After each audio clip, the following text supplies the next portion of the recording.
I will give you all the things you're looking for. But you have to sign a deal. Either you use your mother, your parents, your father as a sacrifice, your son, your best son, or your best daughter as a sacrifice, or you go look for a baby and use the baby as all kind of evil just to be worthy.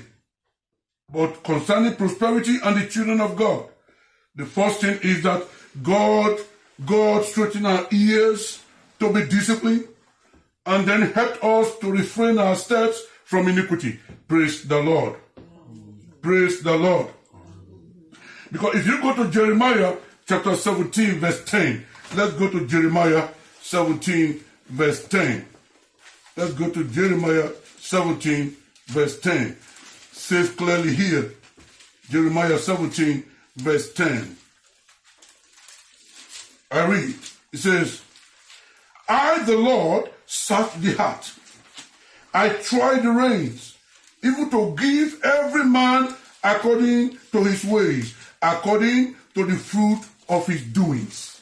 God search the intents of the heart. You, my Christian brothers and sisters, you want to prosper. Yes. Why do you want to prosper? God search the intents of your heart. You are seeking to prosper because you want to be known as the most prosperous brother or sister. If that is your reason, God is not going to grant it. I've just said it. Jeremiah 17 verse 10. It is stated clearly there. I, the Lord, search the heart. I try the reins, even to give every man according to his ways and according to the fruit of his doing. God doesn't just release the commonwealth of the heavens and turn you to the storekeeper of his word. He has to understand the intent of your hearts. He has to understand the intent of your heart. Why do you need those things? Why? In Luke chapter 6, verse 38, it says, give and it shall be given unto you. Great measure, pressed down, shake it together, run it over. But it started by saying give. God's prosperity has laid down principles. Can I hear an amen? God's prosperity has laid down principles.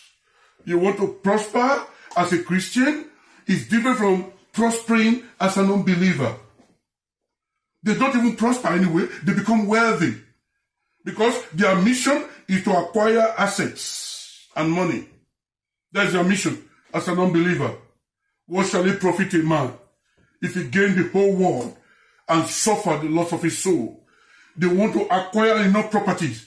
They want to own the best private jet.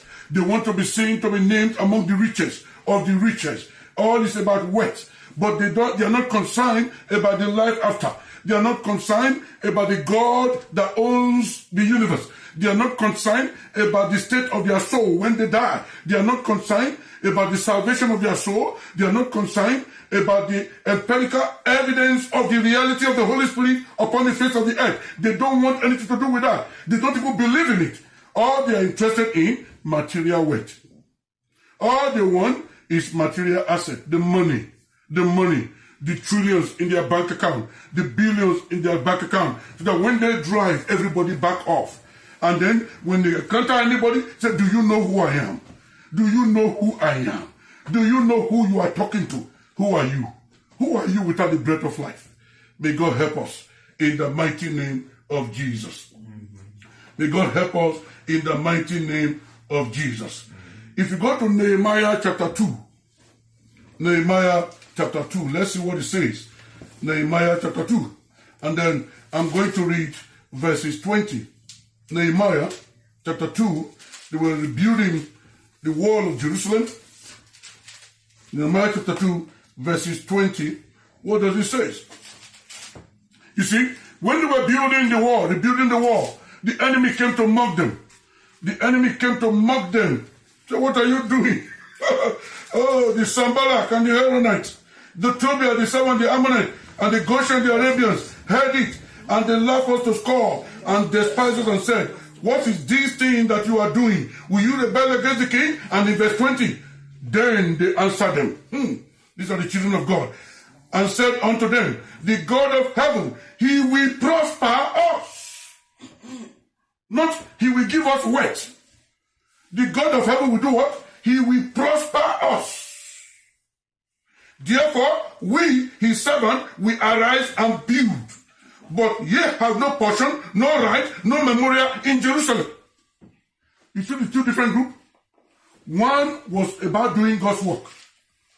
The other was about doing the king's biddings. They said, what are you doing? You want to rebel against the king? You are building the broken walls? What do you think you are doing? But Nehemiah and his team answered them and said unto them, the God of heaven, he will prosper us. When God prospers you, your joy is unlimited. Amen. When God does what? Prospers you. You see, you can be rich and yet be sick. That's not godly prosperity. You are rich and yet you are sick. You know, there are some people we've heard of who are so rich and yet on their dying bed, they discover that their billions means nothing to their heads. Billions means nothing to their heads. I heard a story of somebody, about late last year, of a man, I don't want to mention his name. He was born in a city called Santander in Spain. And unfortunately, he owns this Santander Bank in the United States. Very big bank in the United States. He was a billionaire. And he contracted the COVID-19. Nothing he did could save him. His billions could not save him. Today he's dead. He's dead and buried. He's dead and buried. When God prospers you, it takes away sorrow, sickness, disease, pain, distress. Take them away. You see, we measure prosperity in various dimensions. The word mentioned to be wealthy in another, they use a different scale. To the world, when you are wealthy, oh Lord, you just have to display it. You have 12 limousines parked in your garage, even though you only use one at a time. One single seat. You have 100 bedroom mansions all over, private jet parked everywhere. You just have to show for the exuberance of your wealth. That is the way of the unbelievers. But when a Christian prospers, when a Christian is prosperous, everything about him is always different. Praise the Lord. When God makes a Christian the storekeeper of his storehouse, all God is asking the Christian to do is to be a distributor of his wealth. Distributor of what? His wealth. For a Christian that is prosperous, you are just a distributor, a warehouse of the resources of the kingdom of heaven. That's what you are. When a Christian is prosperous, it is that what? You have become, God has made you a storekeeper of his warehouse. So that anybody that is hungry will come. Anybody that is naked will come. Anybody that is homeless will come. Anybody that's an orphan will come. Anybody that's a widow will come. You always give out to them. That's why God made you the storekeeper of his resources. So that's when a Christian is prosperous. And when God puts you in such a situation, he takes away the sicknesses and the disease and the pain and the sorrow.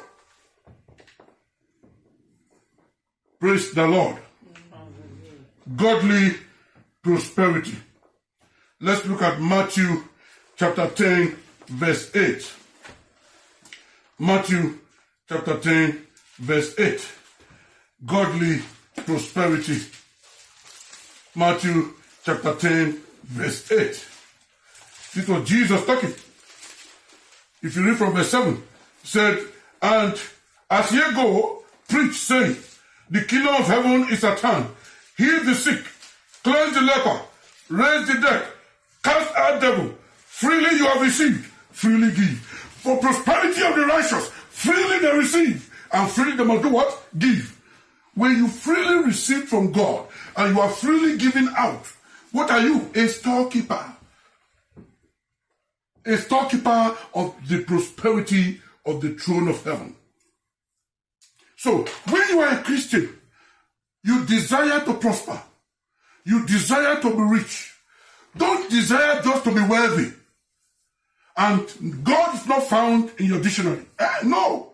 Don't desire to possess just for yourself and your household. No. Desire from God to become a distributor of His resources. A distributor of His resources. Freely you will receive and freely you will give out. When you freely receive and you are freely giving out, you are just what? A distributor. Praise the Lord.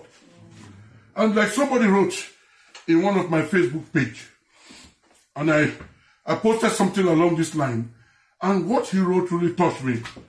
And this is a boy that I've known for years growing up. You know, I'm proud to mention his name, Tolu Akiluyi. Brother Tolu Akiluyi. He said, the pipe that supplies the water to a house is always wet. Do you notice that? Praise the Lord. The pipe that brings water to a house is always what? Wet. It can be dry. When you are a pipe that brings the resources of heaven